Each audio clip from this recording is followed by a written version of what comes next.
Trawling നിരോധനം നടപ്പിലാക്കുന്നതോടുകൂടി ഈ വരുന്ന ഒരു 60 ദിവസത്തേക്ക് ഈ ബോട്ടുകളെല്ലാം തീരത്തണയുകയാണ്.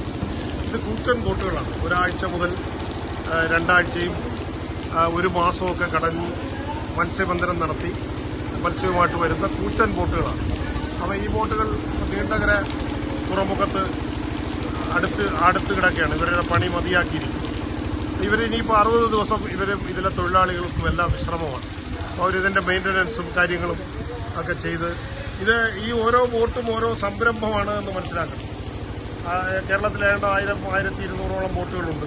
ഇതെല്ലാം ഓരോ സംരംഭങ്ങളാണ്. അപ്പോൾ ഈ ബോട്ടുകൾ 60 ദിവസം നിശ്ചലമായി കിടക്കുമ്പോൾ ഇതിനകത്ത് ഒരുപാട് കുഴപ്പങ്ങളുണ്ട്. ഇത് വർക്ക് ചെയ്യാതിരുന്നാൽ ഇതിന് സ്വാഭാവികമായിട്ടും ഒരുപാട് കംപ്ലൈൻറ്റുകളും കാര്യങ്ങളും ഒക്കെ വരും. അപ്പോൾ അത് പിന്നെ ഓരോ വർഷാവർഷമുള്ള മെയിൻ്റനൻസും കാര്യങ്ങളൊക്കെ അവർ ഈ കാലയളവിൽ നടത്തുകയും ഇതിലെ തൊഴിലാളികൾ കൂടുതലും പുറത്തേക്ക് പോവുകയൊക്കെ ചെയ്യും, മറ്റ് ജോലികളിലേക്ക് പോവുകയും ചെയ്യും. ഈ സമയത്ത് ഹാർബറുകൾ ഏറെക്കുറെ നിശ്ചലമായിരിക്കും. പിന്നെ ഉള്ളത് പരമ്പരാഗത വള്ളങ്ങളാണ്.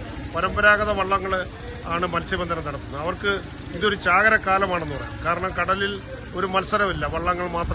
വള്ളങ്ങളും അതുപോലെ തന്നെ അവരുടെ മാത്രം ഒരു ലോകമാണ്.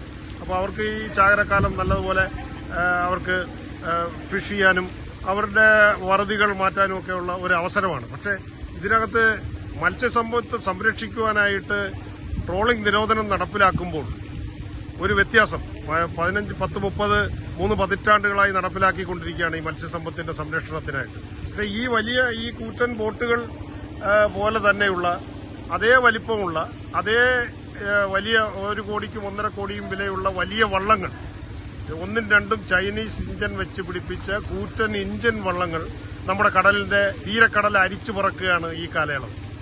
അതായത് മത്സ്യത്തിന്റെ പ്രജനന കാലം എന്ന് പറയുന്ന ഈ സമയത്ത് റിംഗ് സീൻ ഉപയോഗിച്ച് ഈ കൂറ്റൻ ഇൻബോർഡ് വള്ളങ്ങൾ തീരക്കടൽ അരിച്ചു പറക്കുകയാണ്. അപ്പോൾ എവിടെയാണ് മത്സ്യസമ്പത്ത് സംരക്ഷിക്കുന്നത്? ഇതിന്റെ വൈജാത്യം അല്ലെങ്കിൽ ഇതിന്റെ വൈരുദ്ധ്യം ഈ കഴിഞ്ഞ 35 വർഷമായി ട്രോളിംഗ് നിരോധനം നടപ്പിലാക്കിയത് കൊണ്ടുണ്ടായ നേട്ടം ഇതൊക്കെ വിലയിരുത്തേണ്ടതും, ഇത്തരം വള്ളങ്ങൾ ഈ സമയത്ത് മത്സ്യബന്ധനം നടത്താൻ അനുവദിക്കുന്നതിനകത്ത് സാധുതയുണ്ടോ? അത് കടൽ പരിസ്ഥിതിക്കും കടൽ സമ്പത്തിനും ദോഷമല്ലേ?